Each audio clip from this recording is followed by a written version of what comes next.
Podemos? Então bora lá. Então hoje nós vamos tratar de um tema ameno, como é de costume, que é de se pensar a relação daquilo que se tem do espiritismo e com um tema que é tão caro aos espíritas, que no geral é um tema bastante circular, volumoso, quanto igualmente controverso, que é a questão da transição planetária, ou seja, de que modo podemos pensar a proximidade ou a distância, de uma experiência que, segundo Kardec, ainda nos situamos como um mundo de provas e expiações, na direção de um mundo de regeneração, né. Esse assunto, ele é importante de se marcar ou de se entender, porquanto ele tem dado, veso, né, e sentido há posições, as mais variadas, inclusive controversas, em relação àquilo que está dado desde Kardec. Eu acho que também lá se apresenta uma experiência, uma noção um tanto quanto difusa e problemática, quanto aquilo que veio depois do próprio Kardec. Então é muito importante a gente pensar de que maneira está dado desde lá, desde aquele século XIX francês, e pensar de que maneira isso é apropriado igualmente no século XX, transbordando inclusive para sentidos novidadeiros e presentes no século XXI, tudo bem?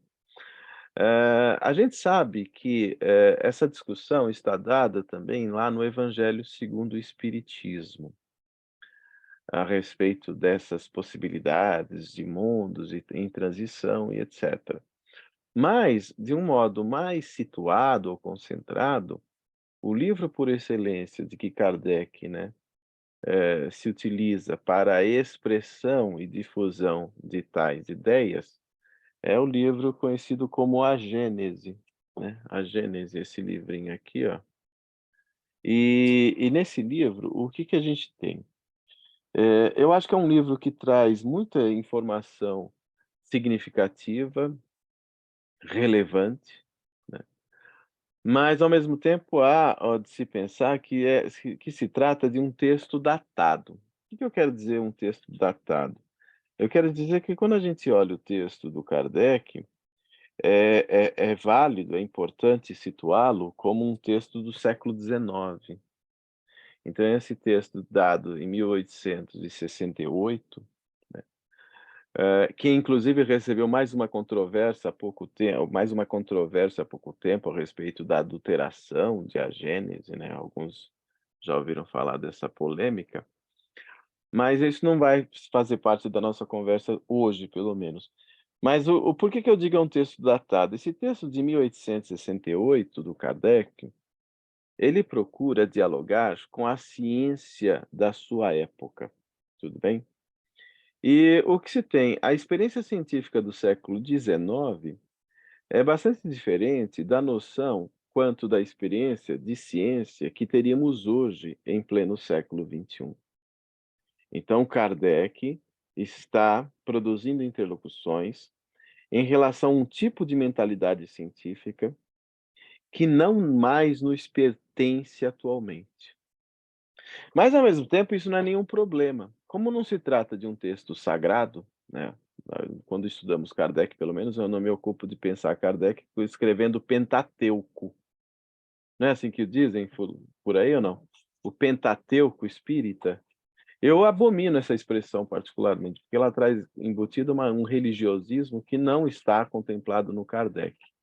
Eu chamo de obras fundamentais, alguns chamam de obras básicas, mas ok. Eu penso que seja, além dos 5 livros, né, todo um conjunto de revistas que o Kardec também escreveu e por onde ele faz teorizar, o variado corpo teórico de que o espiritismo se faz, né, expressão. E então, o que que a gente vai ter que pensar?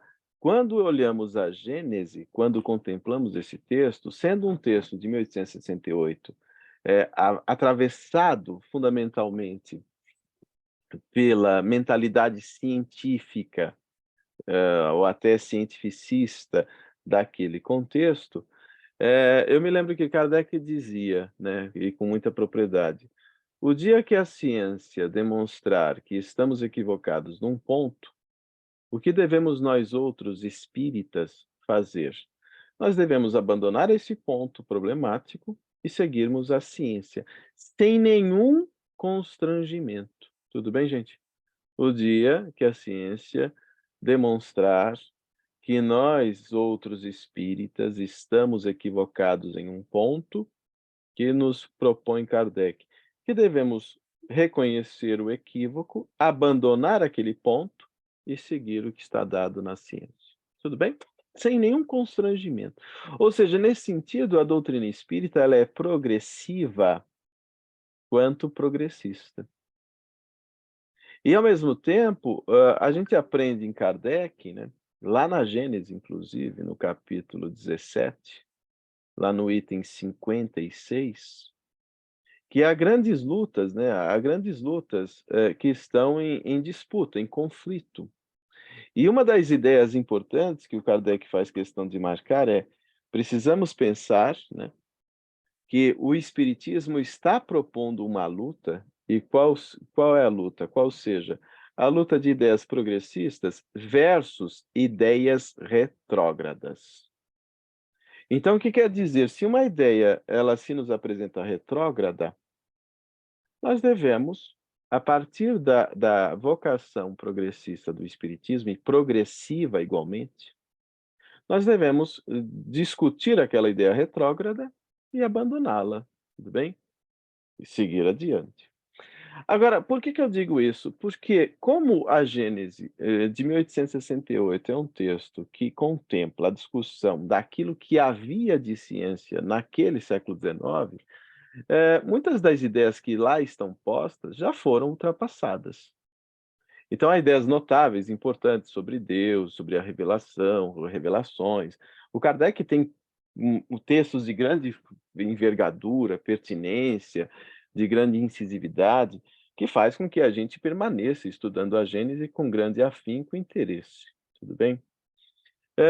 No entanto, há ideias ali que já foram absolutamente superadas, tudo bem? Por exemplo, a discussão que temos ali sobre astronomia. Gente, a astronomia do século XIX não tem mais nada a ver com a astronomia do século XXI, tudo bem? Eles não tinham nem noção do que, né, do que hoje temos como, grandes ou notáveis informações. Então a gente precisa entender que aquele texto foi superado. Foi superado. Então novas informações vieram, e isso ótimo, muito que bem, nenhum problema, nenhum constrangimento. Então é bom que se entenda que a Gênese de Allan Kardec, lá de 1868, está alinhada à ciência da época, e a ciência nossa já é outra coisa completamente diferente, ou muito diferente.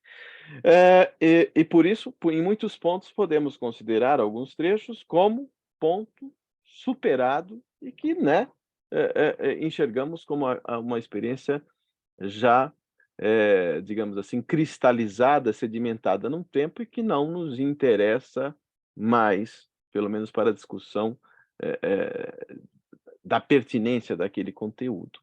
Agora é importante que, não obstante alguns trechos já superados, o texto, em vários lugares ali, conserva enfoques críticos de notável validade, de muita pertinência e de, significativa relevância. Acontece que o Kardec, não obstante, em A Gênese, ele procura estabelecer interlocuções com a ciência da sua época. O Kardec também procurou estabelecer, aí eu acho que é uma perspectiva que a gente pode até discuti-lo como uma opção bastante perigosa, que foi de tentar alinhar as teses espíritas, a um determinado perspectivismo de um milenarismo bíblico e exegético. Então, é uma espécie de movimento que o Kardec faz com o propósito de conciliar perspectivas de um milenarismo bíblico e exegético, em que ele procura traduzir algumas profecias, embutidas, sobretudo no Novo Testamento, tudo bem? Então a gente vai ter que pensar que essa noção está dada, mas ao mesmo tempo precisa ser, discutida e relativizada. Como vocês veem, no mais das vezes, né, durante todas as vezes em que aqui nos encontramos, a minha postura sempre é a de ratificar o que o Kardec propõe, né. É raro o momento em que eu apresento, dissonância, discordância em relação ao texto do Kardec. Mas como eu estou dizendo aqui, né, eu estou propondo aqui essa discussão. Como a gente nós não temos em Kardec como uma auctoritas religiosa, em que tudo que ele diz é Bíblia. Não, Kardec é um ser humano, que tem muitos acertos, que a mentalidade do eurocentrismo do século XIX, portanto, brecha também para, discussões e relativização das suas várias perspectivas e conteúdos. Eh, mas, ao mesmo tempo, é bom entender que, o Kardec, ele marcou a ideia de uma esperança. Eu acho que ele, nesse sentido, ele foi um pouco ingênuo, né. Porque como é uma mentalidade pós-iluminista, ou seja, pós o século XVIII, em que a razão ocupava um concentrado grau de protagonismo, a mentalidade do século XIX acreditou que a razão fosse, se solidificar na experiência humana de tal maneira que ela nunca mais se apartaria da perspectivação filosófico-científica. Então o Kardec, vivenciando, né, aquela eclosão da razão que procurava iluminar e esclarecer variadas das questões humanas, sobretudo as de maior profundidade, o Kardec ele criou a esperança, eu acho que hoje a gente pode pensá-la até como um tanto ingênua, de que no dobrar do século XIX para o século XX, tudo bem? A razão de tal maneira se disseminaria que produziria uma alteração substancial no campo das concepções da vida e do mundo, na relação mesma da consciência humana. E o que que nós vimos? Nós vimos que, por exemplo, no final do século XIX ainda, né, o que houve? Houve a experiência da razão, eh solidificando perspectivas bastante problemáticas, e virando para o século XX, o ser humano, inclusive naquele contexto europeu, vivenciando instabilidades de profundidade, crises homéricas, crise social, crise econômica, crise política, perspectivações, pessimistas, adensadas, lembremos Schopenhauer, Nietzsche, nesse contexto, tudo bem, não? Então o que que vai acontecer? A razão vai sofrer baques significativos nesse interregno, tudo bem? E a coisa ainda piora, vocês sabem, quando na virada do século XIX para o século XX, temos logo no início do século XX, né, no primeiro quartel do século XX, a experiência traumática e significativa de uma primeira grande guerra mundial. E isso acabou destroçando, né, as perspectivações otimistas, racionalistas, e um pessimismo adensado encontrou lugar naquele contexto europeu. Não bastasse isso, tivemos um intervalo e depois uma segunda grande guerra mundial, né, que fez com que as perspectivações materialistas, com que as perspectivações, digamos assim, amargas, ocupassem, um lugar preferencial na mentalidade daquele contexto europeu. Tudo bem, gente? Então o espiritismo como que foi alijado mesmo, daquele modelo europeu. Ou seja, o espiritismo como que quase que desaparece por completo naquele contexto. Tudo bem, não? E o Kardec não pensava que isso tudo fosse acontecer. Ele não imaginava. Então, na sua ingenuidade, no seu, né, lugar de pensador utópico, ele imaginou, né, que a razão fosse se estabelecer de uma maneira, digamos assim, sem contraditas. E não aconteceu. Então, aquilo que está dado como perspectivação, de uma dada esperança na notabilidade da razão, né, digamos assim, que encontrou um certo furo na água. Então, o que vai acontecer? Na ideia de um mundo de provas e expiações, na transição para um mundo de regeneração, o Kardec ele acreditou que a coisa fosse se dar com alguma celeridade, tudo bem? Que essa transição fosse se dar com alguma celeridade. Então ele criava as expectativas muito concentradas de um século XX vindouro, de um século XX, né, digamos assim, que propiciaria o advento de uma razão maiúscula capaz de, promover a consciência humana a um outro lugar. E vimos que nada disso, infelizmente, se confirmou. Tudo bem, não? Então as projeções do Kardec, na sua expectativa, na sua esperança, em relação a uma razão de protagonismo, uma razão maiúscula, infelizmente não se confirmaram. Tudo bem? E aí, deu no que deu. Agora o que vai acontecer? Vai acontecer que, o Kardec teorizou sobre essa transição. O Kardec teorizou profundamente sobre isso.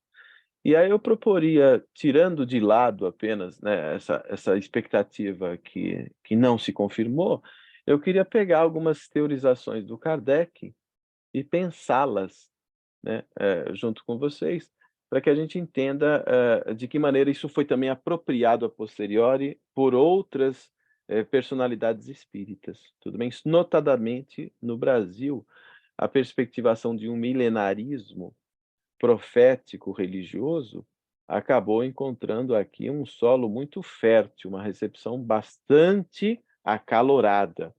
E a gente pode pensar de que maneira o Kardec pensava isso e de que maneira isso se transformou a posteriori. Vocês topam ou não? Vocês topam? Eu vou compartilhar minha tela. Eu vou compartilhar minha tela com vocês. Eu posso aqui, ô Eliane? O anfitrião Já desativou. estou te colocando. Por favor. Vai. Que aí eu vou trazer aqui algumas informações do Kardec. Uhum. Pronto, tá. Até aqui tudo bem, gente, no que eu estou trazendo ou não? Tá claro isso? Tá vendo que eu não só falo bem do Kardec, vocês ficam pensando, eu também mostro contradições do Kardec. Aliás, segundo o meu ponto de vista, eu posso estar errado igualmente, pode ser? Mas vamos lá, eu vou aqui compartilhar a minha tela. Ó. Somente um participante pode compartilhar por vez. Sou eu, né? Então vamos lá. Opções de compartilhamento. Espera aí. Aqui. Vamos compartilhar.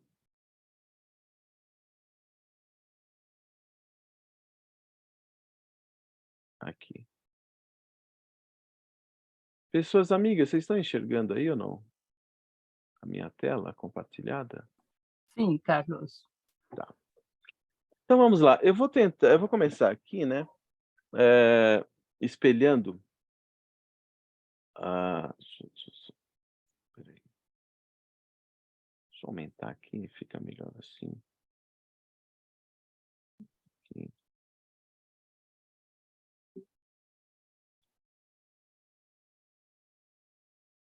Eu consigo manipular melhor o que está aí.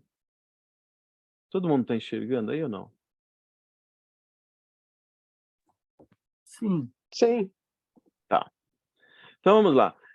Eu vou tentar pensar com vocês alguns posicionamentos do Kardec, né, a respeito de predições, né, de algum conteúdo profético que fale a respeito de possibilidades de transição do planeta. Tudo bem, gente? Então, por exemplo, em A Gênese, nós vamos encontrar na página 324, deixa eu colocar aqui 324. A seguinte ideia do Kardec. Está aqui, ó, no item 16. No item 16, sobre a teoria da presciência, vocês sabem que alguns pensam na possibilidade de os espíritos nos trazerem profecias, tudo bem, não? Ou seja, antever o futuro. E no item 16, o Kardec nos fala o seguinte: os espíritos que formam a população invisível do nosso globo, todo mundo enxerga aí ou não? Tá fácil? Onde eles já viveram e onde continuam a imiscuir-se na nossa vida, estão naturalmente identificados com os nossos hábitos, cuja lembrança conservam na erraticidade. Poderão, por conseguinte, com maior facilidade determinar datas aos acontecimentos futuros. Atenção para isso aqui, ó, determinar datas aos acontecimentos futuros, desde que os conheçam, claro, né? Só podem falar os espíritos superiores daquilo que eles tenham, né, conhecimento de causa. Mas, além de que isso nem sempre lhes é permitido. Então, o que que o Kardec está propondo? Uma certa precaução quando espíritos se atrevem a determinar uma data particular, tudo bem? Uma data fixa. Nem sempre lhes é permitido. Eles se veem impedidos pela razão, de novo a perspectiva filosófica, de que sempre que as circunstâncias de minúcias, ou seja, de detalhes, de datas muito específicas, estão subordinadas ao livre-arbítrio e à decisão eventual do homem. Ou seja, um espírito superior não vai determinar uma data fixa, porque estaríamos aqui pela razão atentando contra a liberdade e, portanto, propondo o determinismo às cegas. Não sei se vocês perceberam, tudo bem, né, gente? Então, Kardec está ocupado disso. Então, ele diz assim: nenhuma data precisa existe realmente. O que que ele quer dizer? Se um espírito vem e nos fala de uma profecia, né, de algo futuro, nos oferecendo uma data precisa, o que nos cabe a nós outros, enquanto espíritas? Desconfiar. Tudo bem, gente? Desconfiar. Porque há embutido nisso uma rigidez determinista e a liberdade como que fica jogada de escanteio. Tudo bem? Então, nenhuma data precisa existe realmente, senão depois que o acontecimento se tenha dado. Eis aí porque as predições circunstanciadas, ou seja, aquelas que tentam ser exatas, com datas, etc., não podem apresentar cunho de certeza. Estão percebendo que o Kardec é cheio de precaução? Cunho de certeza. E somente como prováveis devem ser acolhidas. O que ele quer dizer como prováveis? Como hipóteses, tudo bem, gente? Você não tem que tomar isso como uma verdade. Aliás, deveríamos muito mais reunir motivos para tomarmos com desconfiança. Tudo bem? É isso que o Kardec está dizendo. Por isso mesmo, olha o que ele diz: os espíritos verdadeiramente ponderados, ou seja, os espíritos sábios, nada nunca predizem para épocas determinadas. Ou seja, se um espírito vem e nos fala uma data específica, hein, gente? Uma data específica. Em 2012 o mundo vai acabar. Todo mundo aqui acompanhou esse modelo, não lembro? Ah, em 2012 é uma data limite, não sei o quê, papapá. E aí, o que aconteceu em 2012? Furunágua, tudo bem, gente? Furunágua. Então, isso é próprio de um espírito sábio. O Kardec diz: os espíritos verdadeiramente ponderados, ou seja, sábios, nada nunca predizem para épocas determinadas, limitando-se a prevenir-nos do segmento das coisas que convém a conheçamos. E aí ele continua: insistir por obter informes precisos é expor-se às mistificações dos espíritos levianos. Ou seja, insistir uma data precisa e esse espírito se atrever a nos oferecer uma data precisa, esse espírito não é sábio, ele é um espírito leviano. Tudo bem, gente? Eu estou dizendo que ou é o Kardec que está propondo aqui. Ele está dizendo: espíritos sábios não nunca, aliás, nunca predizem épocas determinadas. E o espírito que se atreve a fazê-lo se candidata aos nossos olhos à categoria de espíritos levianos. Tudo bem ou não? Essa interpretação minha é possível Ou eu estou forçando a barra? É isso que Kardec está propondo mesmo, né, imagino. Até aqui tudo bem, não? Agora eu vou mostrar aqui o Livro dos Médiuns. O Livro dos Médiuns, lá no item 300, de um capítulo, chamado Das Contradições e Mistificações. Das Contradições e Mistificações. Que o Kardec lá nos diz, no Livro dos Médiuns? Ele diz assim: de que serve o ensino dos espíritos, irão alguns, se não nos oferece mais certeza do que o ensino humano? Fácil é a resposta. Não aceitamos com igual confiança o ensino de todos os homens. Verdade ou não? Vocês aceitam tudo que qualquer ser humano diz ou não? Ou a gente coloca tudo sob o crivo da razão, desconfiando preliminarmente? No geral, é assim que fazemos. Então, se não aceitamos com igual confiança o ensino de todos os homens, e entre duas doutrinas preferimos aquela cujo autor nos parece mais esclarecido, mais capaz, mais judicioso, menos acessível às paixões, do mesmo modo se deve proceder com os espíritos. O que o Kardec está dizendo? Devemos aceitar com a máxima confiança tudo que vem dos espíritos? Ele está dizendo, a gente não faz isso com os homens, e os espíritos, tendo sido aqueles que foram também homens na Terra, a gente vai tratar do mesmo modo. Então a gente vai desconfiar também dos informes vindos dos espíritos. Tudo bem, gente? Até aí tudo bem? Até aqui? Então, do mesmo modo se deve proceder com os espíritos. Se entre eles há os que estão acima da humanidade, muitos há que a ultrapassam, e esses nos podem dar ensinamentos que em vão buscaríamos com os homens mais instruídos. Ou seja, há informações superiores vindo de espíritos sábios? Sim, legal. Distingui-los é do que deve tratar com cuidado quem queira esclarecer-se e a fazer essa distinção, que é o que é o a que conduz o espiritismo. Porém, olha a reserva e a precaução do Kardec. Mesmo esses ensinamentos têm um limite. E se aos espíritos não é dado saberem tudo, ou seja, os espíritos têm o conhecimento absoluto, eles são deuses? Eles são Deus? Não. Então, o conhecimento dado pelos espíritos, por mais superior que ele seja, é um conhecimento relativo. Não é dado saberem tudo. Com mais forte razão, isso se verifica relativamente aos homens. Então, o que que a gente vai fazer? Nós vamos colocar sob questionamento informação vinda de todo e qualquer espírito. Está claro isso ou não? Para ver se aquela informação resiste às nossas perquirições. Há coisas, portanto, diz o Kardec, sobre as quais será inútil interrogar os espíritos, ou porque lhes seja defeso revelá-las, ou porque eles próprios as ignoram, e a cujo respeito apenas podem expender suas opiniões pessoais. Então, espíritos que se aventuram a falar sobre tudo, com a máxima desenvoltura, desconfie. Tudo bem, gente? Desconfie. Porquanto o conhecimento de todo e qualquer espírito é relativo. Ora, são essas opiniões pessoais que os espíritos orgulhosos apresentam como verdades absolutas. Então, quando espíritos aqui nos vêm, através de livros mediúnicos, nos trazerem informes precisos, revelações, profecias, etc., em primeiro lugar seria o da reserva. O primeiro nosso posicionamento seria o da reserva. Tudo bem, gente?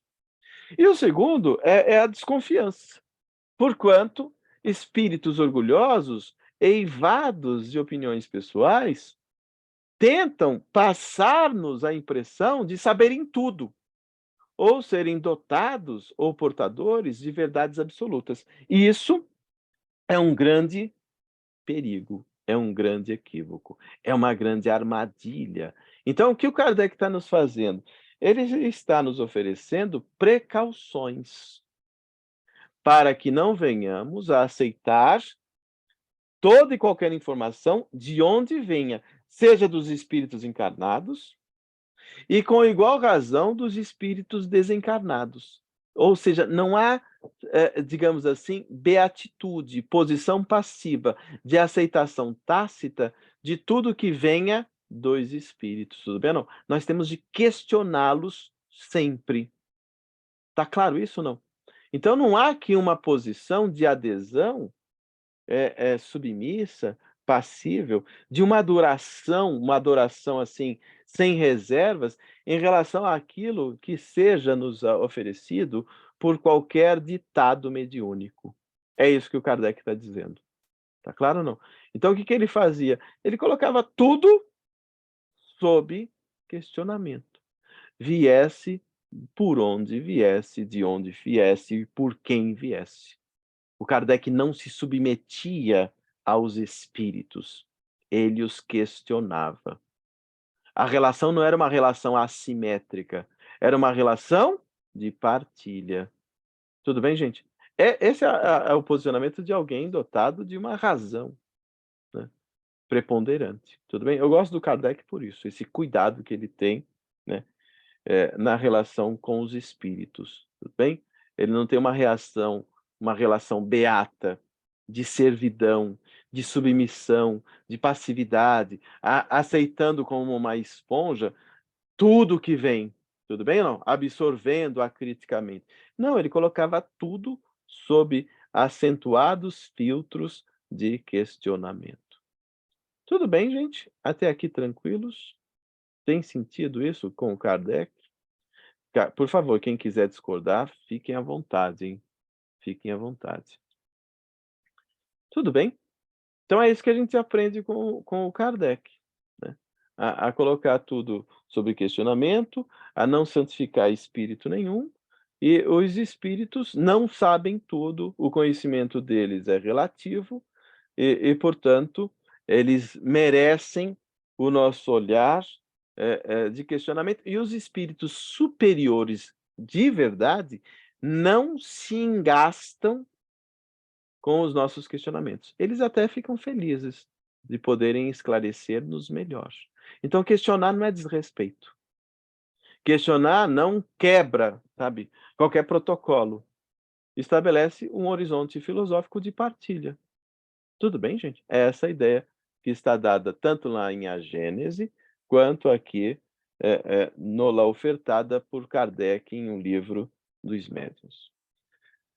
Turma, quando nós vamos agora em a um texto do Chico, um livro chamado A Caminho da Luz, tudo bem? Psicografado pelo Chico. Está aqui o livro, cadê o A Caminho da Luz? Está aqui, ó, esse livrinho aqui, ó, A Caminho da Luz.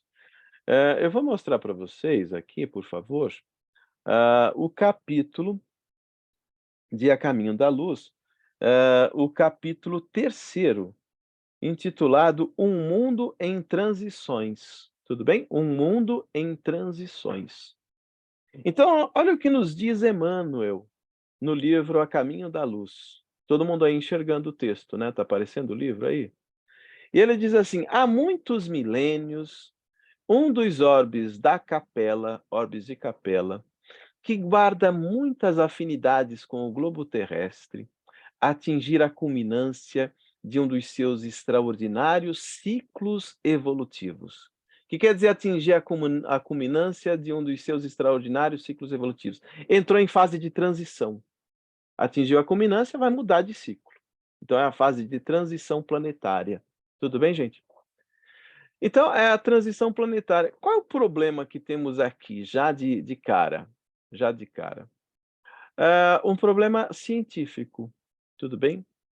Hoje, a astronomia já reúne mais do que, digamos assim, uma concentrada informação de que Capela não é um planeta.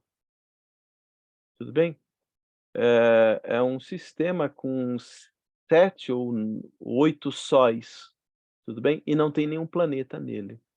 Logo, é inviável a vida orgânica na ausência de planetas. Então, a informação de Capela, essa informação de Emmanuel, ela é anticientífica. Tudo bem? Não há planetas em Capela. Então esse é um grande problema. Então quem caiu na conversa do Edgar Armon, exilado de Capela, quem continuou caindo na conversa de Emmanuel, que nos fala de Capela, essa perspectiva do ponto de vista científico é absolutamente improcedente. tudo bem? Não temos aí nenhuma afinidade, mínima ainda, com o globo terrestre, tudo bem? Então, a discussão já começa por aí, a distorção já começa aí, tudo bem? O Kardec nunca falou de capela, essa informação surgiu, né, em contexto exterior à perspectiva do Kardec, mas ok, vamos supor aqui, tudo bem, gente? As lutas finais de um longo aperfeiçoamento estavam delineadas, como ora acontece convosco. Tudo bem, não? Ou seja, ele está dizendo que Capela está vivenciou uma transição, um final de ciclo, na direção de um novo ciclo, semelhante ao que está acontecendo convosco, diz Emmanuel, relativamente às transições esperadas no século XX. Então, o Emmanuel está dizendo que estávamos ali no século XX, passando por um momento de alteração de ciclo evolutivo, à semelhança do que aconteceu com Capela. Então ele não está dizendo um futuro, ele está dizendo, esse texto é de 1938, tá claro ou não? Ele está dizendo, já estamos em vias de alteração de ciclo, de mudança de transição. Neste crepúsculo da civilização, atenção, nesse crepúsculo da civilização, é o que ele está dizendo. Eu gosto dessa linguagem meio apocalíptica dele, é próprio de um religioso, tudo bem? O crepúsculo da civilização. Então, estamos aí. Nesse mesmo livro, lá no capítulo 25, eu vou colocar aqui para vocês o capítulo 25, o Emmanuel prossegue. Vamos lá. Esse capítulo 25, ele se intitula O Evangelho Futuro, tudo bem, não? É um texto profético,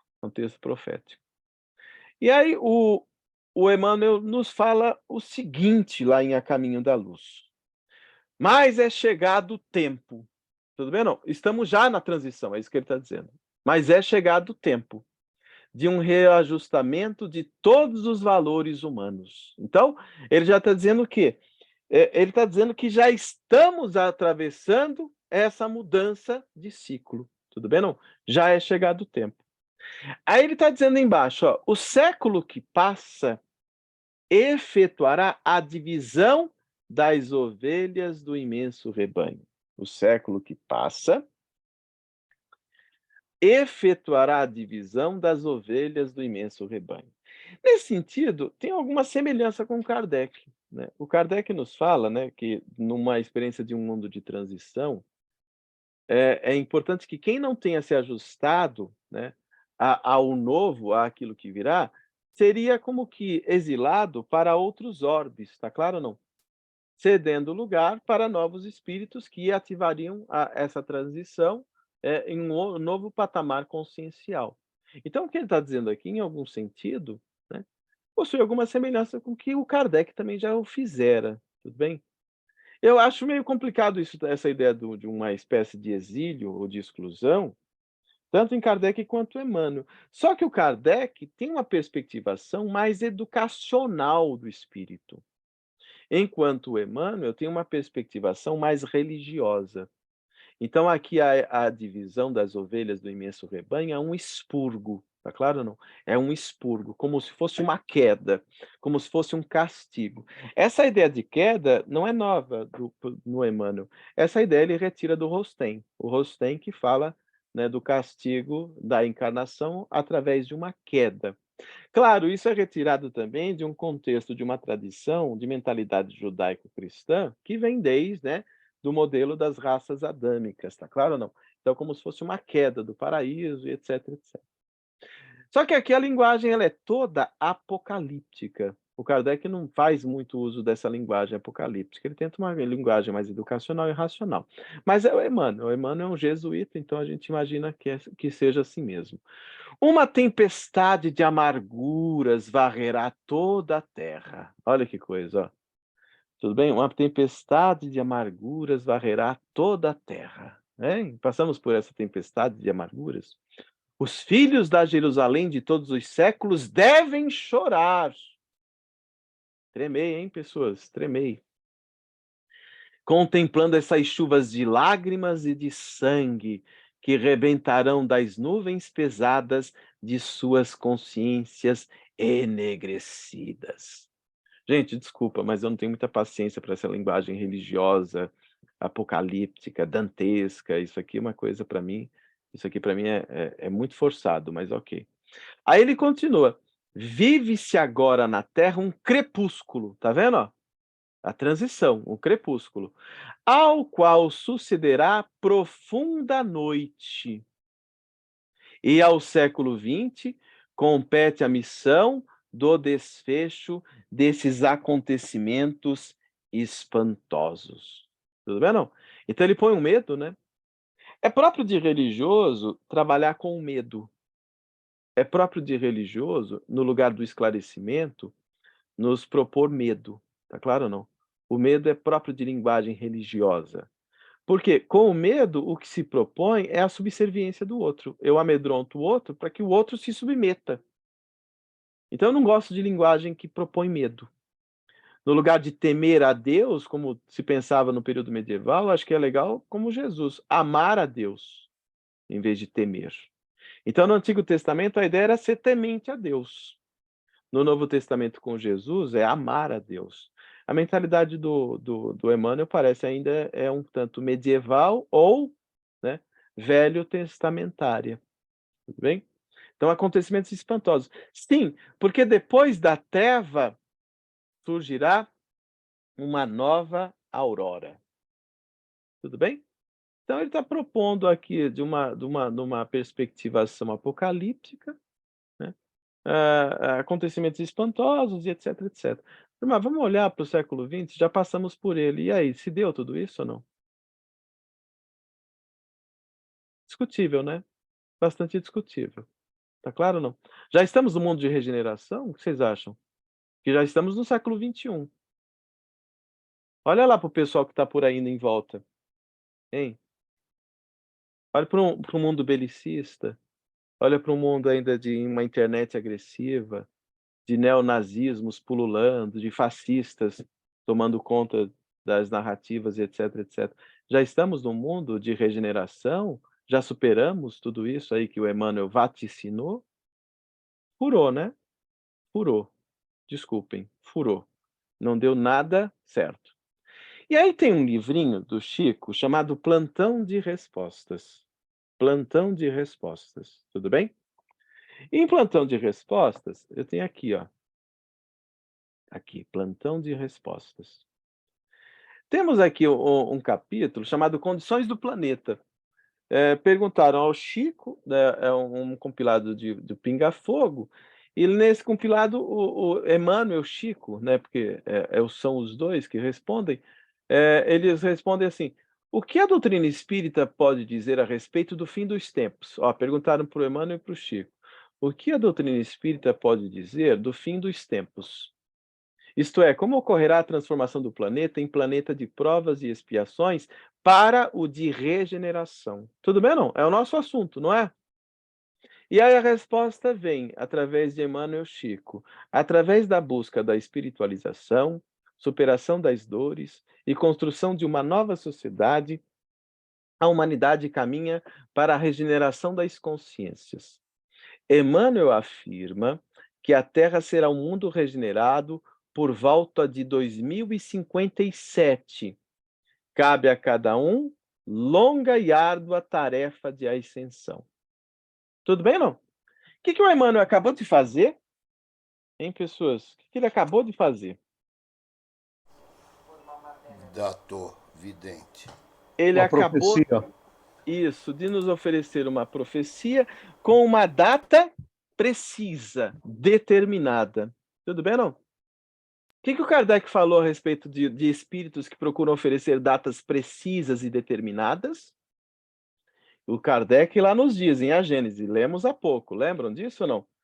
Os espíritos verdadeiramente ponderados e sábios, nada nunca predizem para épocas determinadas. Emmanuel vem nos dar uma data precisa, não é isso ou não? 200 anos do Espiritismo, 2057, quando o Espiritismo fizesse 200 anos. Carlos, Então, insistir por obter informes precisos diz-nos o Kardec, é expor-se às mistificações dos espíritos levianos. Então, eu acho que isso aqui é meio leviano. Tudo bem, gente? Carlos, Fale, Davi. Emmanuel era kardecista? Eu tenho para mim que não. Que não, né? Eu tenho para mim que não. Eu acho que o Emmanuel, ele é rostanhista. Ele não é kardecista. Ele tende a pautar suas perspectivas muito mais por um rostanismo, tudo bem, não? Então, o Emmanuel vem nos dar uma data determinada. 2057. Então a gente suspeita, segundo o que o Kardec está propondo, tá? Quem sou eu para falar mal de Emmanuel? Ele está propondo que quem oferece, espíritos que oferecem datas determinadas ou precisas, tenham a desconfiança de que possa se tratar de espíritos levianos. Porque isso não é próprio de espíritos superiores. Tudo bem? Por que eu estou trazendo essa discussão? Eu estou trazendo essa discussão porque ela pululou desde a época do Pinga-Fogo, desde uma época do Pinga-Fogo, e aí eu queria chamar a atenção de vocês a esse respeito, tudo bem? Não, a esse respeito. Saiu em 2011, uma reportagem, saiu em 2011, uma reportagem, vocês estão vendo aqui ou não? Por favor. Saiu em 2011 uma reportagem na Folha Espírita. Lembra da Folha Espírita da Marlene Nobre? Saiu uma reportagem na Folha Espírita que nos falava a respeito. Opa, cadê? Espera aí. Aqui. Saiu essa reportagem na Folha Espírita sobre revelações de Chico Xavier sobre o destino da Terra. Vocês topam ler comigo ou não trechos das revelações? Eu acho bem legais. Vamos ler juntos? E aí a gente vai pontuando. Por quê? Temos aqui uma fotografia do Chico Xavier e de uma figura que foi muito próxima do Chico, chamado Geraldo Lemos Neto. Tudo bem, não? O Geraldo Lemos Neto. E o Geraldo Lemos Neto, né, vem nos falar a esse respeito, ou seja, de revelações. Em razão da gravidade do assunto, trazemos aos leitores da Folha Espírita a revelação feita pelo mais importante médium da história humana. Qual é o mais importante médium da história humana? O Chico Xavier. Tudo bem, gente? Vocês estão percebendo já a idolatria aqui, né? Mas ok. Só que essa revelação foi feita a quem? A Geraldo Lemos Neto, fundador da casa de Chico Xavier em Pedro Leopoldo. Tudo bem? Sobre o quê? Essa revelação sobre o futuro que está reservado ao planeta Terra e a todos os seus habitantes nos próximos anos. Próximos anos, muito recente. Então, essa publicação foi em maio de 2011, tudo bem, não? 25 de maio de 2011, na Folha Espírita, que nos fala de mudanças muito próximas, né? E aí olha o que o Geraldo Lemos nos diz. Há muito tempo carrego este fardo comigo e sempre me preocupei no sentido de que Chico Xavier não me falaria tudo o que eu relato nesta edição da Folha Espírita, à toa, senão com uma finalidade específica. Então, qual é o detalhe primeiro? O detalhe é que o que o Geraldo Lemos está nos oferecendo, segundo ele, foi oferecido a ele próprio, Geraldo Lemos, pelo Chico Xavier. Então, uma revelação que o Chico Xavier fez a ele. Temos isso publicado em alguma coisa, em algum lugar? Não. Tudo bem? Então, o que eu vou ter que fazer? Eu vou ter que cair numa postura de fé. Eu vou ter que confiar no Geraldo Lemos. E aí, o que vocês acham? Hein? Tudo o que eu vou dizer o Chico disse. Só para mim, tá? Não disse para ninguém. Foi só para mim. Tá claro isso ou não? Então, desculpa, eu não vou acreditar. Eu vou ter muita reserva para acreditar nisso, tá? É alguém que ou seja, usa o nome do Chico para veicular essas informações, tá claro ou não? Então ele vai dizer aqui: "Estou aqui na condição de um carteiro", ó, estou aqui na condição de um carteiro, ou melhor dizendo, de um mensageiro de um cartório de notas, a quem fosse confiada a tarefa de entregar determinada notificação por ordem de uma autoridade superior. Ou seja, ele coloca o Chico como uma autoridade superior. É um idólatra, né, tá idolatrando o médium, mas ok, problema dele. Agora, o seu conteúdo não foi lavrado por mim, e sim pelo maior médium que a humanidade conheceu, que é Chico Xavier. Tudo bem, não? Idolatria do Chico, mas são os chiquistas de todos os tempos, estão aí.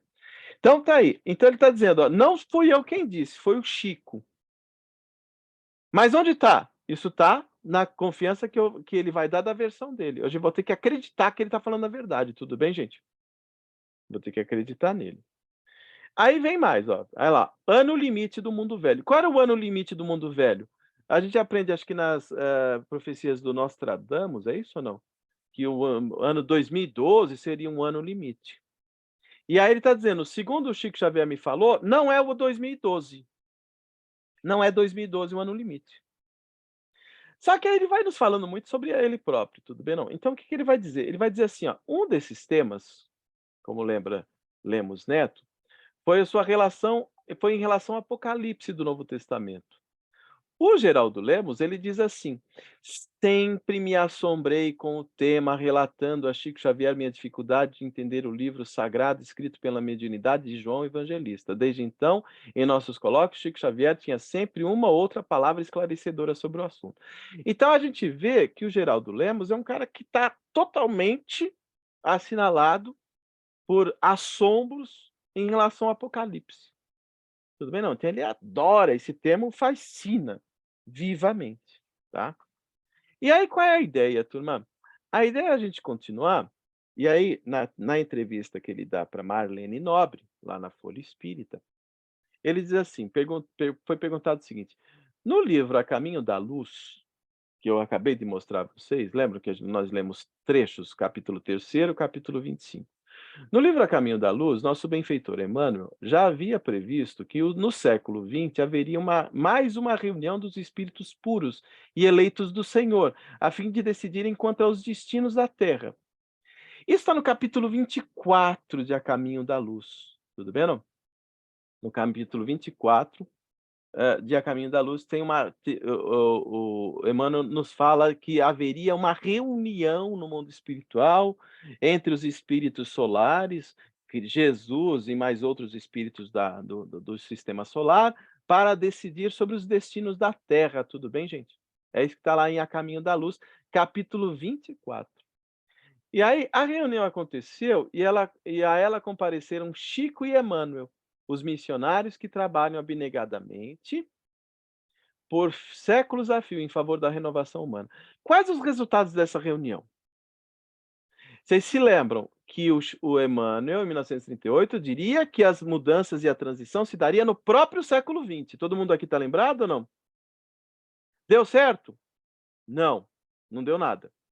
E aí o que vai acontecer?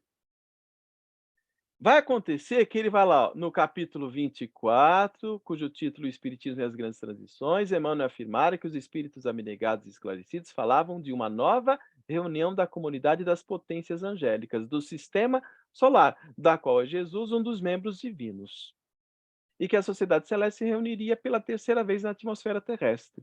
Tudo bem, não? Tudo informe do Chico para o Geraldo Lemos. Pois então, Emmanuel escreveu isso nos idos de 1938, certo? A Caminho da Luz. E estou informado que essa reunião de fato ocorreu. Ela se deu quando o homem finalmente ingressou na comunidade planetária, deixando o solo do mundo terrestre para pisar pela primeira vez no solo lunar. Então, quando que se deu a reunião? Se deu em 1969, segundo o Geraldo Lemos, segundo o Chico. Tudo bem, gente? Então, é uma reunião no mundo dos espíritos, os espíritos do sistema solar e etc. O homem, por seu próprio esforço, conquistou o direito e a possibilidade de viajar até a Lua, fato que se materializou em 20 de julho de 1969. Tudo bem? Naquela ocasião, o governador espiritual da Terra, que é o nosso Senhor Jesus Cristo, ouvindo o apelo de outros seres angelicais do nosso sistema solar, convocaram uma reunião destinada a deliberar sobre o futuro do nosso planeta. Então, 1938, o Emmanuel nos fala de profecias que se dariam no próprio século XX, e aí agora vem uma reunião que se deu, né, segundo eles, em 20 de julho de 1969, sobre a deliberação do futuro do planeta. Tudo bem, gente? E aí continua. O que posso lhes dizer, o que posso lhe dizer, Geraldinho? Aqui é o Geraldo, citando o que o Chico lhe teria dito. Tudo bem, gente? O que posso lhe dizer, Geraldinho, é que depois de muitos diálogos e debates entre eles, foram dadas diversas sugestões, e ao final do celeste conclave, a bondade de Jesus decidiu conceder uma última chance à comunidade terráquea. Então, em 1969, foi concedida uma última chance à comunidade terráquea. Tudo bem, não? Uma última moratória para a atual civilização no planeta Terra. Tudo bem? Uma última moratória. Todas as injunções kármicas previstas para acontecerem ao final do século XX foram então suspensas. Ou seja, aquilo que o Emmanuel havia prognosticado foi suspenso. O que vocês acham, turma? O que o Geraldo Lemos acabou de fazer? Salvar o texto de A Caminho da Luz do erro que caiu, é claro. Deu para perceber que isso aqui é um estratagema para, digamos assim, para que nós não pudéssemos afirmar que o Caminho da Luz está em erro? Não, ó, Emmanuel havia feito a profecia dele, mas não deu certo? Não deu certo. Por quê? Porque fizeram no mundo espiritual uma reunião, o Chico me falou, e foi estabelecida uma moratória de mais 50 anos. Então, o Emmanuel não errou, não. Foi o Jesus que mudou de ideia. Tá entendendo? Gente, isso aqui, desculpa, mas é brincar um pouco com a minha, sabe, pouca e bastante discutível inteligência. O Geraldinho entra para salvar o texto do A Caminho da Luz. Na caruda mesmo. E aí, qual é a moratória? A moratória é o quê? Mais 50 anos. Então, vem aqui, ó. Vem aqui.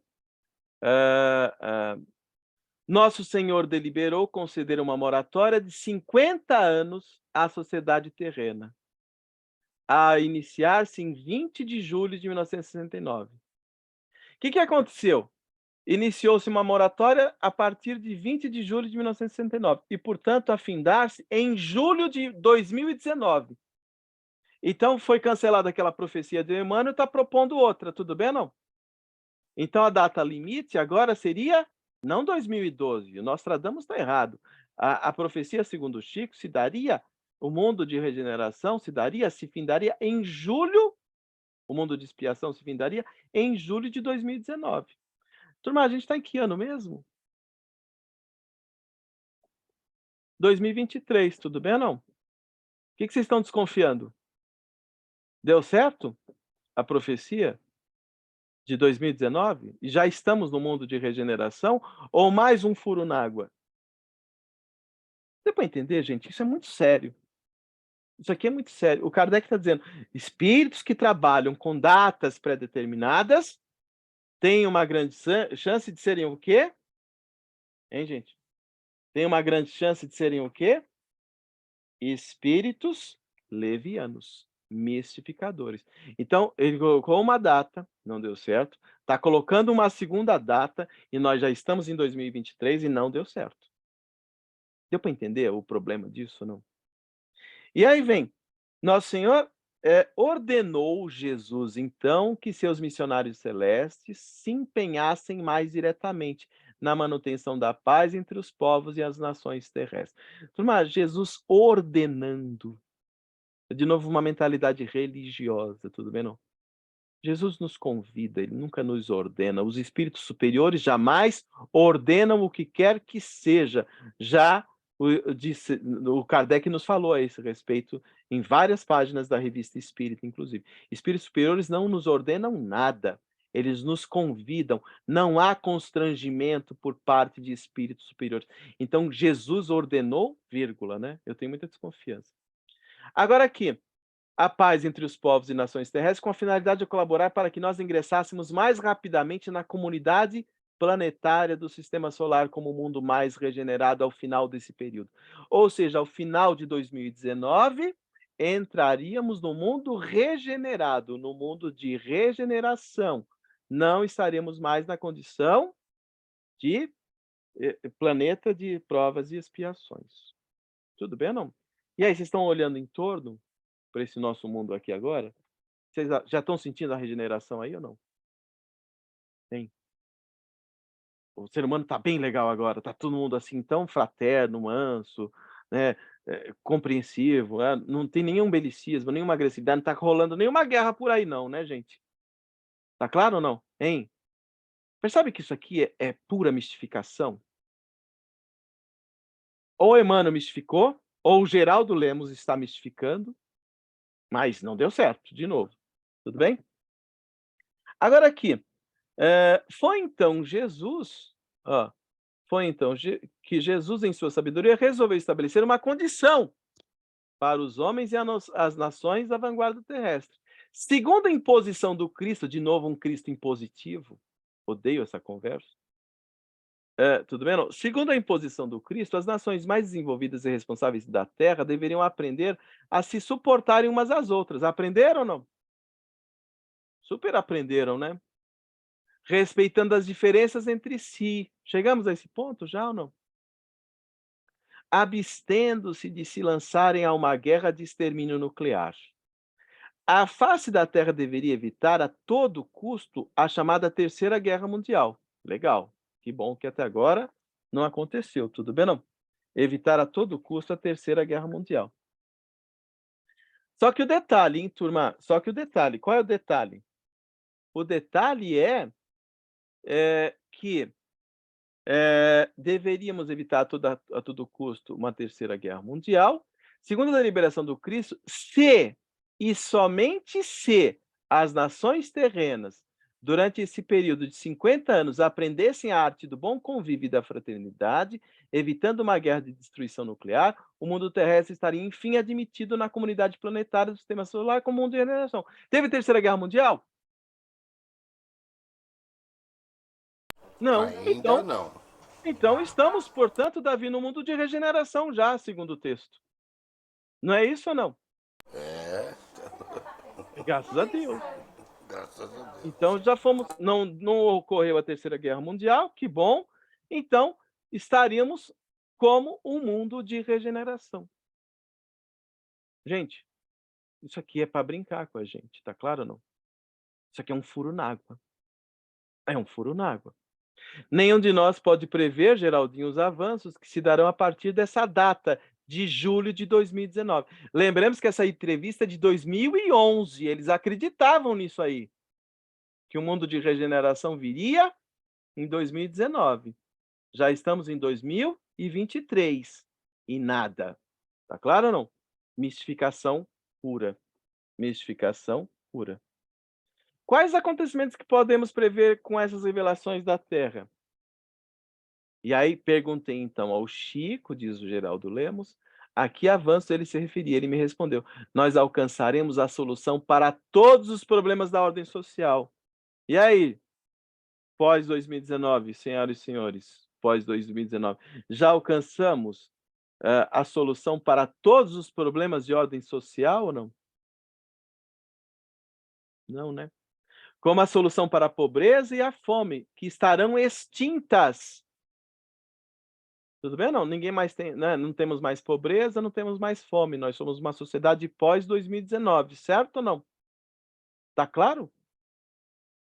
E teremos a descoberta da cura de todas as doenças do corpo físico pela manipulação genética nos avanços da medicina. Tudo bem? Não, ninguém mais morre de doença aqui na nossa sociedade, não é, gente? Graças a Deus, porque já somos um mundo de regeneração, segundo o senhor Geraldo Lemos, segundo Emmanuel Chico Xavier. Gente, eu procuro brincar, mas eu falo muito sério. Isso aqui me irrita profundamente, essas mistificações. Essas mistificações me irritam profundamente. Então é a coisa de espírito leviano mesmo, como bem disse o Kardec, tá. Estão brincando com a gente.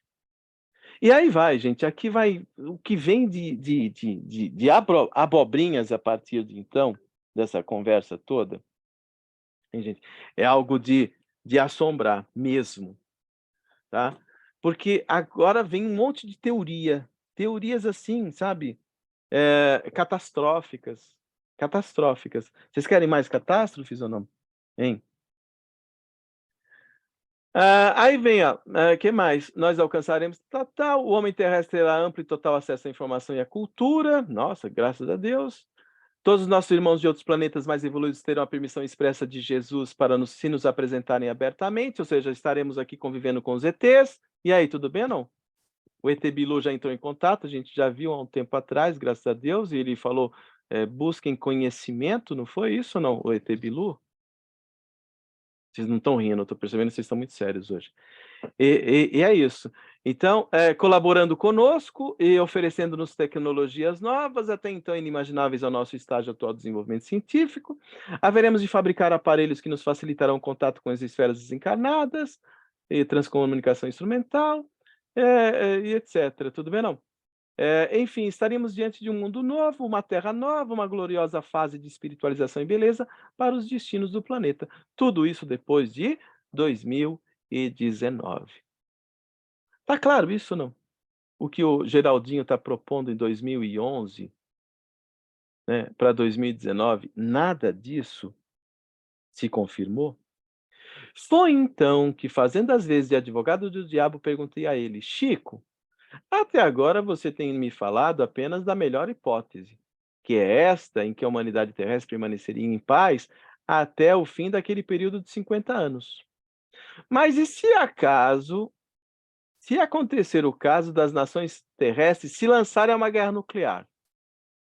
Ah, Geraldinho, caso a humanidade encarnada se decida a seguir o infeliz caminho da Terceira Guerra Mundial, uma guerra nuclear de consequências imprevisíveis e desastrosas, aí então a própria Mãe Terra, sob os auspícios da vida maior, reagirá com violência imprevista pelos nossos homens de ciência.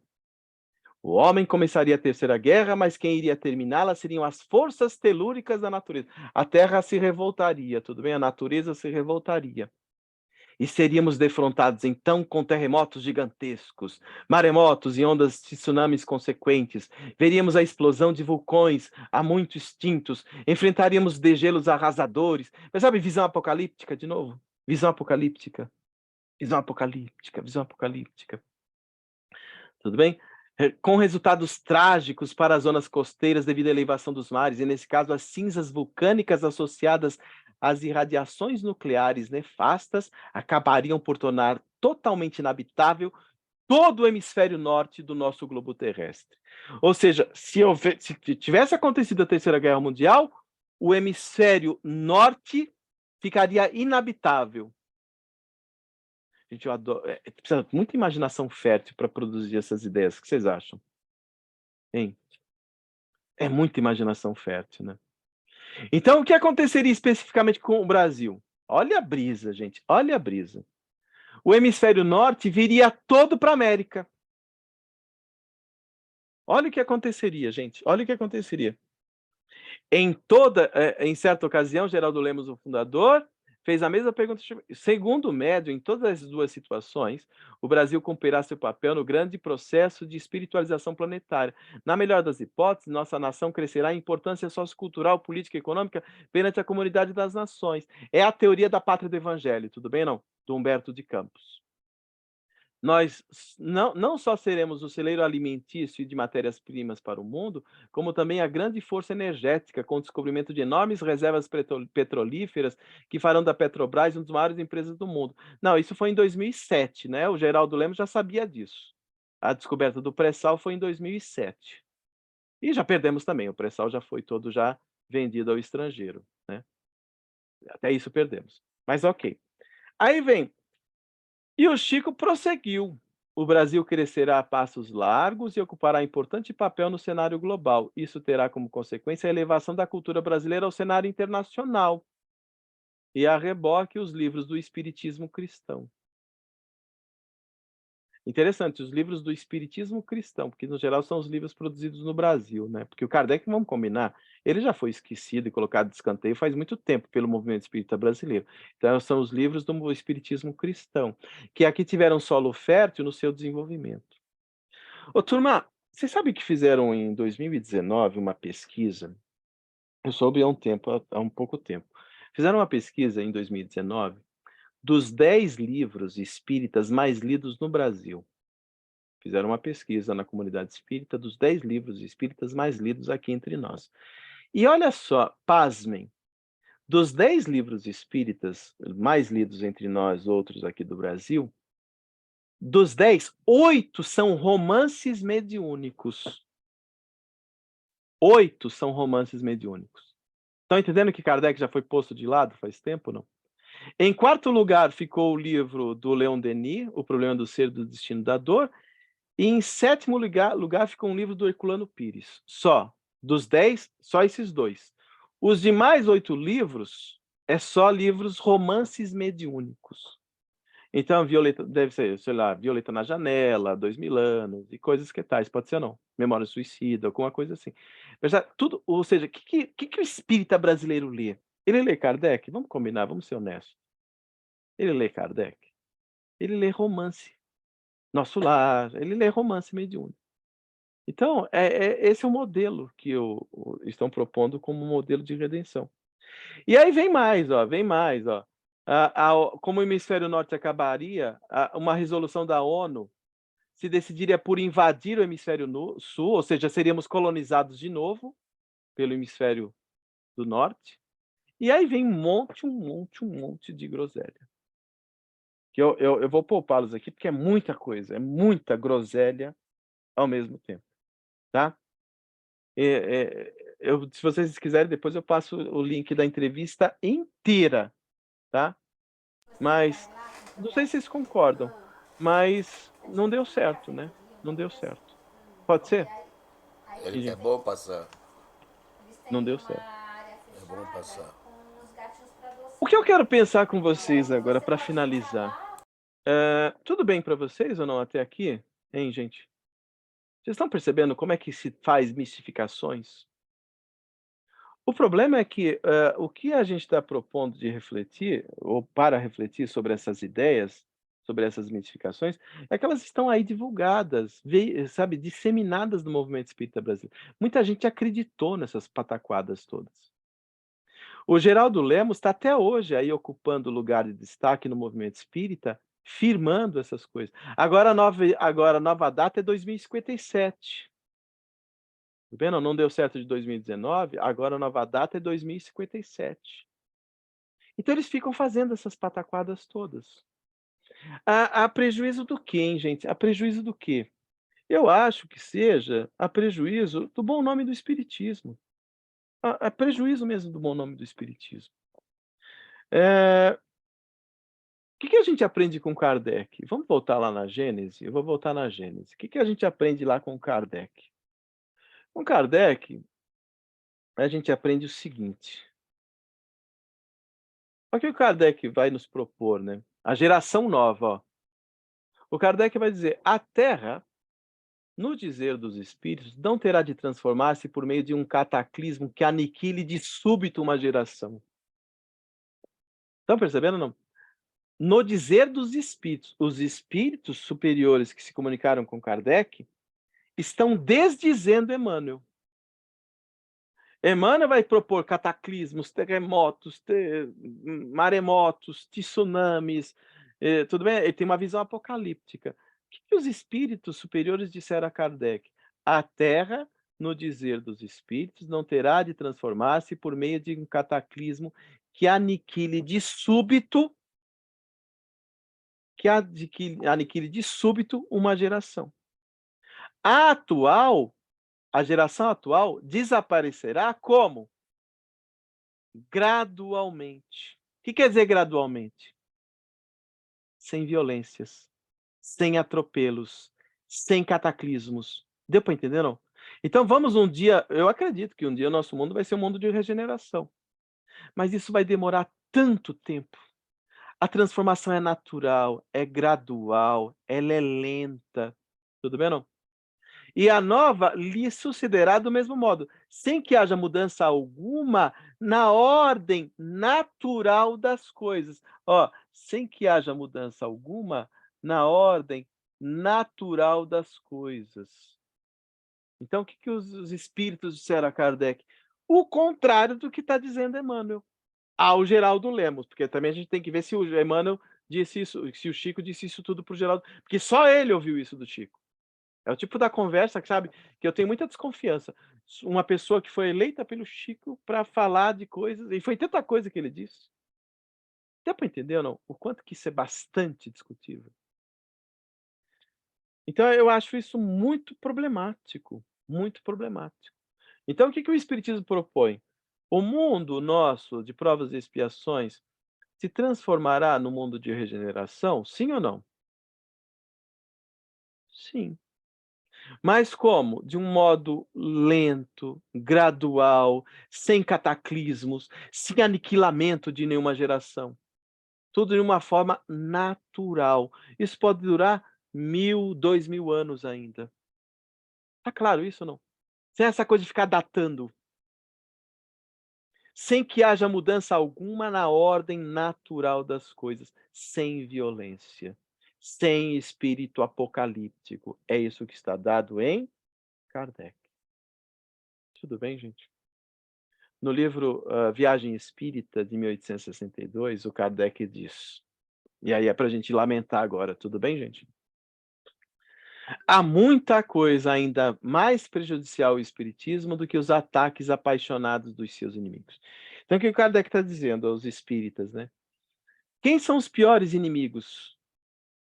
É o que publicam em seu nome seus pretensos adeptos. Então, onde estão os maiores inimigos do espiritismo? Dentro ou fora dele? Segundo Kardec, ó, os piores inimigos do espiritismo são aqueles que publicam em nome do espiritismo seus pretensos adeptos. Então o que que a gente tem que fazer? A gente tem que desconfiar dessas mistificações todas que estão circulando por aí. Inclusive em nome de médiuns famosos. Por quê? Porque eu ponho muita desconfiança, primeiro, de colocar o nome do Chico nessa discussão, que ele pode ter de ele nem ter dito essas coisas, inclusive. E outra, quando ele disse essas coisas, ele errou. Emmanuel errou. Então é o Geraldo tentando salvar as pataquadas de Emmanuel, produzindo novas pataquadas. Certas publicações, diz o Kardec, são realmente lamentáveis, porque não podem dar do espiritismo senão uma ideia falsa e expô-lo ao ridículo. Turma, vocês não acham que seja o caso? Eu acho que seja o caso. Então, essa gente que fala que está defendendo Kardec, divulgando Kardec, na verdade estão na contramão do Kardec, expondo o espiritismo ao ridículo. Turma, imaginou quem estivesse lendo hoje, em 2023, essa entrevista de 2011, como nós fizemos aqui alguns trechos. O que que vocês fizeram junto comigo? A gente ficou rindo. Dá para levar a sério uma porcaria dessa? Desculpem. Percebe ou não? Não dá para levar a sério. Deu tudo na água. Não deu nada certo. Então, a ideia espírita fica exposta ao ridículo, porque se uma pessoa não espírita lê uma entrevista dessa, sejam honestos, essa pessoa vai ser espírita? Ele vai querer, com toda razão, distância do espiritismo. Porque ele não vai querer pactuar com essas mistificações.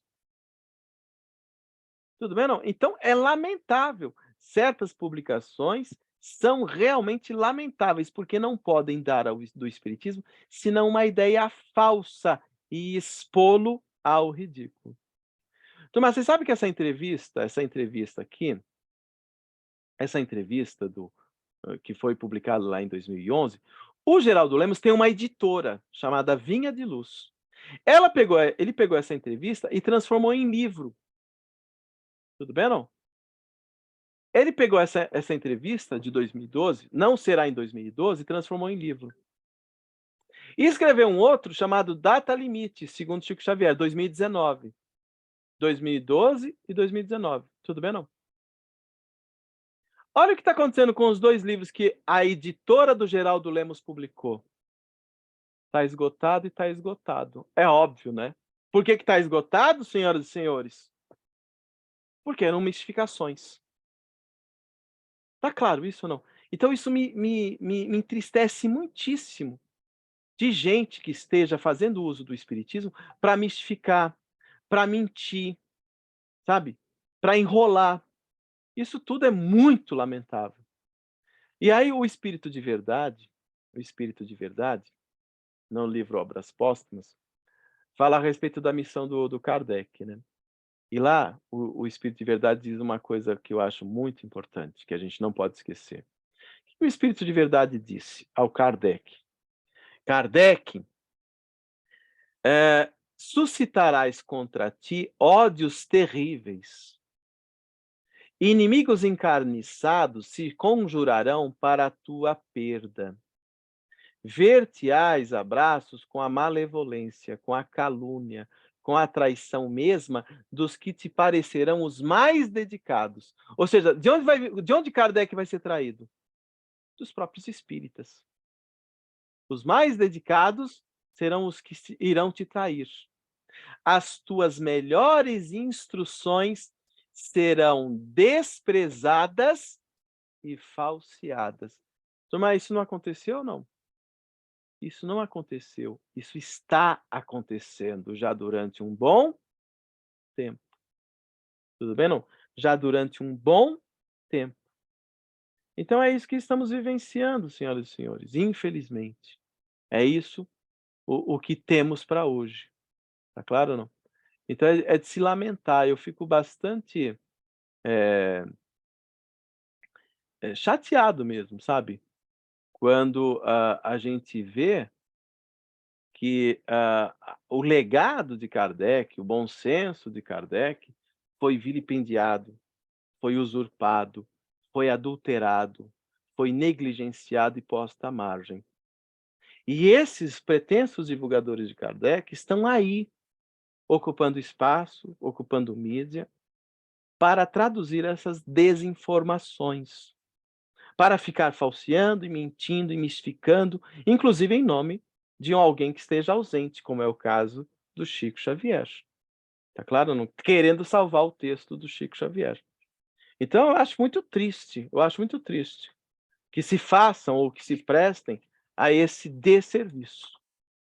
Ah, mas eu acredito no Chico. É uma questão pessoal, a questão de crença é intransferível. E a gente não pode se colocar avesso a quem, com sinceridade de propósito, se coloque em tal posição. Nenhum problema. Só que eu, como espírita, mais do que crer, eu prefiro conhecer. Porque é o conhecimento que liberta, né? Conhecereis a verdade vos libertará, como nos afirmara Jesus. Então, cairmos em presas fáceis de mistificações, sejam aqueles dados em livros como os de Emmanuel e etc, etc, seja num livro, uma outra porcaria chamada O Brasil, Coração do Mundo, Pátria do Evangelho, com um monte de desinformação, inclusive, né? Eu acho que cada um tem o direito de acreditar no que bem quiser. Mas eu, particularmente com Kardec, por quem eu tenho o máximo respeito e admiração, mesmo que eu tenha uma outra discordância, como eu acabei de falar, inclusive no início da nossa conversa, eu me vejo na obrigação de denunciar essas tartufices, conforme o Erasto havia proposto a Kardec. O que o Erasto nos fala a Kardec? Que era a obrigação do Kardec denunciar os tartufos que estavam imiscuídos dentro do próprio movimento espírita. Então essas tartufices aqui precisam ser denunciadas. Nós não podemos nos dobrar a aceitar mistificações. Então, a transição planetária, acreditamos que virá? Acredito que virá. Mas é num processo longo, largo, sem usurpar a ordem natural da vida e das coisas. Ainda não estamos no mundo de regeneração, conforme disseram e nos mentiram, tá certo? Não. Estabelecer uma data precisa é um equívoco, é uma distorção, é uma mistificação próprios de espíritos levianos, é o que Kardec propôs. Então é isso que eu gostaria de dizer aqui a todos vocês. Guardemos sempre muitas reservas em relação às várias porcarias, inclusive mediúnicas, que estão circulando por aí, para que não venhamos a servir de pedra de tropeço em relação ao bom nome do espiritismo. Então eu vejo essas figuras como usurpadores e adulteradores da mensagem espírita, porque expõem a mensagem espírita ao ridículo. E ao fazê-lo, é muito triste. Isso não vai trazer ninguém para o espiritismo. Pessoas sérias não vão aderir a essa conversa.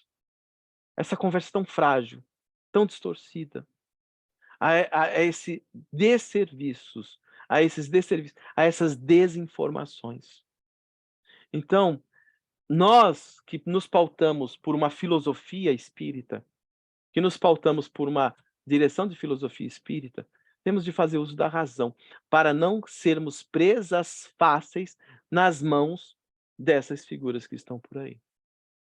Então, transição, os últimos 3 livros do Divaldo só fala disso. Mundo de regeneração, transição planetária, só fala disso. Mas numa via religiosa, não numa via filosófica. Então, particularmente, eu tendo a guardar desconfiança e distância dessa gente, sabe? Cada um tem o direito de acreditar nisso, nenhum problema. Mas eu me reservo com Kardec ao direito de colocar essas coisas todas sob desconfiança. Tudo bem?